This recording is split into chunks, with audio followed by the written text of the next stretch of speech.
Volleyball is a huge team sport. You can only touch the ball once, so you need to rely on your team, you need to have trust, you need to have communication to really find success on and off the court. And so typically our game day, we have film, we have a bit of a serve and pass, we have our dance party, and these things just help us connect before the game. I don't know what other teams do. I hear things when I'm in the hallway and I'm always comparing it to what we do, and originally I thought that we would be spending way too much energy in this moment. But now I understand that the girls themselves, they have their team kind of dance party before we play, right? And it's in the change room. I've never been in there for it, but I can hear it. And I know the teams in the other team rooms can also hear it. If you've ever been in, the Bob Davis hallway and you hear what's happening, it sounds like there's the biggest party of all time happening, but what it is girls psyching themselves up for the game together, and they all have their part. So we have these trusts built, and we have this friendship and this social looseness going into the game. I think it just gives us a good reset and helps set the tone for every game. Everyone has their place in that moment, and I think that brings us together for when we walk out on the court to go to play.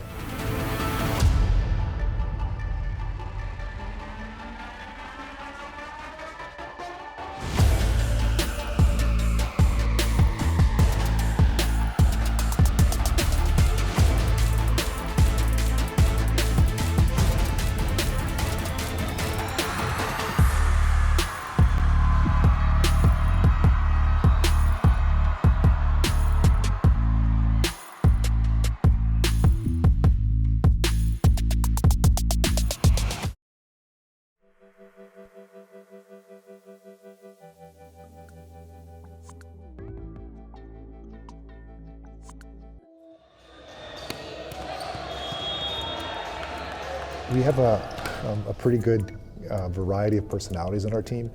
I think Sadie Dick is probably one of the most influential. My name is Sadie Dick. I am a right side third year eligibility on the team. I'm in Child and Youth Studies in my third year of that. She also was in the NCAA at Pitt for 2 years. I actually went to the University of Pittsburgh for my first 2 years of school. Liked it there, loved the team, but didn't really love the coaches, so I decided to come home. Steve actually found me under the dumpster, he always says, because I didn't actually want to come play. And he was like, just come to a practice, it'll be super fun. I was like, okay. So I came to a couple practices and the team kind of made me fall in love with volleyball again. And so far I've won 2 OUA championships. She's a big presence. She's always got a smile on her face. She's really someone who leads by example. A lot of it's so funny because a lot of people say me on the court is a very different personality than me just every day, because I'm very cheerful, there's always a smile on my face. Yeah, but when I get intense, I get mad. Sadie is a really good captain for accountability, and she's a really good example of hard work. I think Sara Rohr brings a little bit of a different kind of quieter type of leadership style.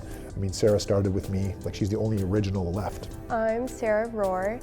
I'm currently going into my 6th year being on the team. She had a setter in front of her and she had to put the work in, and she's gone through injuries and that type of thing since she's been here. So she shows perseverance. She provides leadership, but also the experience of, hey, just because you don't get it right away doesn't mean it's not coming. Steve wasn't the coach at the time, and then he came in at the same time as me, and we've just taken it from then and just kept getting better and better and succeeding more. Sara as well, she's really a good hard worker and she's very competitive. She always brings that competitive drive during practices. I feel like sometimes I'm a quiet leader and I just lead by example on the court. I always want to win, so on the court in practice I'm always trying to bring that level. And then another one is probably Meera Sayal. So Meera joined us as a walk-on in my 2nd year of coaching, so that's probably 2019. So my name is Meera. I am currently a first-year master's student, so it's my 5th year on the team. And she is very well liked by her peers on the team. She's a great student. She's always got positive energy. She's critical on herself, and this year she's probably going to get some more playing time than she ever has. We've switched her position. She came in as a middle. I walked on as a middle, played left side for a little bit, and now I'm back in the middle. And then now, because we have a few gaps in our middle, she's probably going to get some more time back in the middle. So I basically trained her in the wrong position for 2 years, like a stupid coach, and now she's going to step it up because she's so athletic and help us in the middle again. Meera is a really good leader. She's also worked really hard over the past 5 years, and getting to this point in her career, like, she's really improved. Just seeing how she's progressed and like earned her spot on this team is really good. So Sara, Sadie, Meera, those are our 3 captains this year. But Aaliyah Torres is also, she's a libero and she gets the job done on the court as well. But she also has like another quiet presence and leads from the background type of thing. A big thing we're talking about this year is spreading out leadership roles.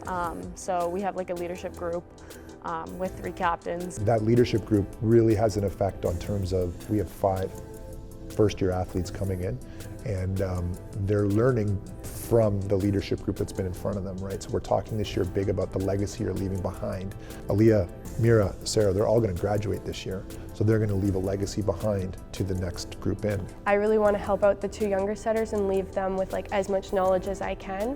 And what we're trying to do with our first-year athletes is show them, this is how we do things. This is the expectation. You've got to get it done in the classroom. You've got to, get it done in the weight room and get your lifts in. You've got to treat your body properly and get your, your recovery and your therapy. And then, of course, you have to work hard in practice and on the court.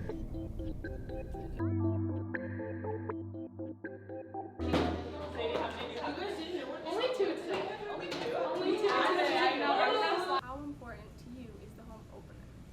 What have people said for this question? I don't know what to say. Steve always says that we shouldn't treat it like anything different. So should I just say that? So I don't think it's any different because it's just another game that we've got to try to win. But I know the athletes really find it important. For some of them, it's their first experience of what a Brock home game is like. We still have our game plan, we prep the same way, we practice the same way leading up to it. But it's definitely nice to be able to show those who support us, our friends, our family, those who may not travel to away games, to just show how much time we put into volleyball and how just fun it is to be part of the team. So we're going to go through the match plan real quick, but I can just tell you the key to victory today is we need to outball control, okay? We need to make sure that we take advantage of our opportunities to get the easy dig right up to the center and then run a smooth offense in transition, out of system, high and hard. I'm a big sport guy. I love the passion of sport. I love getting, speaking about the special little things that happen. Adding a little bit of dramatic flair, I think, is something that brings the team up. It's usually different for every match. I start thinking about what I'm going to say in my last kind of like group talk when we're in our team meeting, and then we're also in our huddle, usually during the week. If you don't remember what you should be doing, don't ask at the net. Turn away. No, because sometimes, last week I heard people, oh yeah, what are we doing on this, what are we doing on that? And then I'm like, yeah, well, the center's hearing what you're asking. Like, I'm watching. Okay, so make sure you're being a little sneaky with your questions. If you can't remember, it's fine. Just make sure you're not telling the other team what we're doing. They're going to get some big kills. It's okay, so will we. Okay, let's make sure we understand that. Okay, see you in a bit. There's no better feeling than walking into game day at home. And our home crowd is actually special because this gym, it's not like really big, but it's big enough where we can fit a bunch of people in here, and it's small enough where it can be super loud. I mean, there's been times where I've been in that gym and you can't hear yourself. You're speaking and you're not sure if the athletes in the court are hearing you. I don't know if you were at the OUA finals last year, but I have never been in a more like loud environment than that. Having a home court advantage literally won us that game. I don't think we would have came back like we did if we weren't at home. Because we've had a lot of experiences as a team playing in other gyms where just like people are banging frying pans in our ears when we're trying to serve. Like, we've been through it all, I feel like, so being at home is just like a breath of fresh air, and everyone's just so supportive and cheering, and like it's just such a good vibe. Like, it's so homey at Brock. That's why like home games are the best.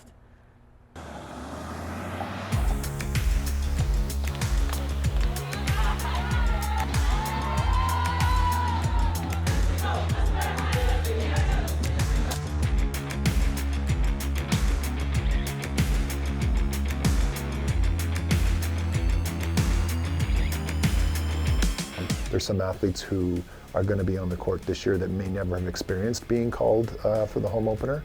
So for me, it is just another game, but I have learned that the athletes really take the home opener quite serious. They think it's very special. It's not just about what I think, it's also part of the team culture, and if it's important to them, it's important to me. And here's the starting lineup for your Raptors. First serve up for the game, into the net early.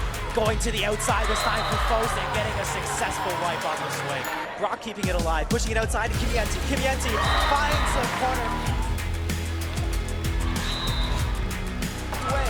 Brocktv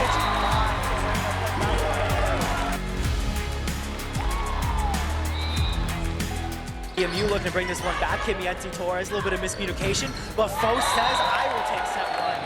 More of that, let's go. Come on,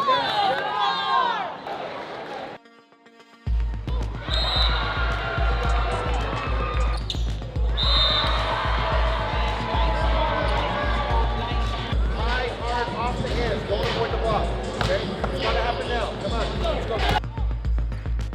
And that is going to be a 1-1 equaling set victory for TMU. We have to be brave, and we have to minimize our errors. That's the only difference, okay? When you're playing scared at times, and they're capitalizing, okay? So, let's go, come on. And so far, things have been rolling pretty well still. Ditchfield gets a hand on that. Over to Roar, swing there by Marconis. TMU looking good at this point. Pushing over for Sayal. Sayal gets the point, and it's going to be a 2-1 set lead for the Brocktv. Here we go, come on. I think that there were times during that game where, as a team, we overcame maybe struggles or points that we should have had. We bounced back stronger. Kimienti, good serve. That one been pounded by Ditchfield. Back in position. They do not exploit her side. Pancakes by Aaliyah Torres. And it's up. We're fighting for the point still on both sides. Gingara with the swing. Up by Dick. Settled and bumped down, but Faust is Rallies like that where you're gutting for every ball. We swing really hard, they dig it. You know, you put up a good block, they dig it, and you have to fight really hard to get that point. It actually brings more to the team, momentum, energy. It brings more than just that 1 point. It feels like it's 2 points. And it's a good point!